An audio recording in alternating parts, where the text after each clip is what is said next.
All right, guys, so I wanted to put together a couple of examples of different types of tempos that you might be seeing in your programs, either now or in the future, and the different exercises. So the big thing to note is that first number is always going to be the speed at which you lower the weight, regardless of whether or not you're starting at the top of the movement or the bottom of the movement. Okay, so the chin up, for example, you start at the bottom. So the first thing you're going to be doing is pulling yourself up. So even though that's the first thing you're doing, it's not the first number in the series. So it's just a consistent way to keep tempo written the same across time, right? So I have a chin up here where I'm pulling myself up as fast as I can. That's the X. No pause at the top. Then I take 4 seconds to lower myself down. No pause at the bottom. For this landmine exercise here, right, the goal is to be as explosive as possible. So that's why you see 2 X's and no pauses, right? So it's I lift it as fast as I can, I lower it as fast as I can, and then I explode back up for both times. Okay, so that X annotates an explosive movement and as much power and speed as you can possibly have. For this squat here, I'm using an isokinetic movement, which is another video that you'll see, but it's 5 seconds down, 5 seconds up with no pauses.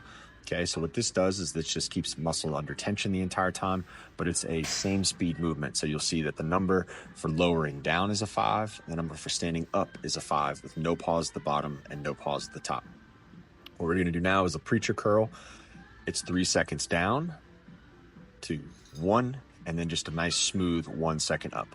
3 seconds down and 1 second up. Whenever I have a 1 second up, that's not as explosive as I can, but it's just a nice smooth pull. Okay, with something else you'll also see is an ISO tempo. So I'm holding this position. Okay, that's what ISO means. Isometric, ISO is still. So I'm gonna hold that position. You'll see an ISO in your chart.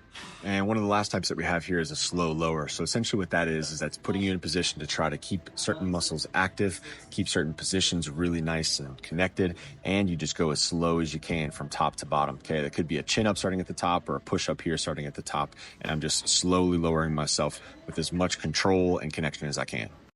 So guys, there's literally 1,000 different ways you can do a tempo. You can do every type under the sun. If you can think of a number, you can throw it in a tempo. But the main thing is that you have a distinct way that you're doing each repetition. You have a specific type of effect that you're going for, and you have a specific way that you're going to be executing the set and the exercises within that workout. So the way that you do each rep is going to dictate what type of performance you get, what type of effect you get, and you're really just trying to make sure that you get the most out of each repetition. And those tempos are written to help you do that.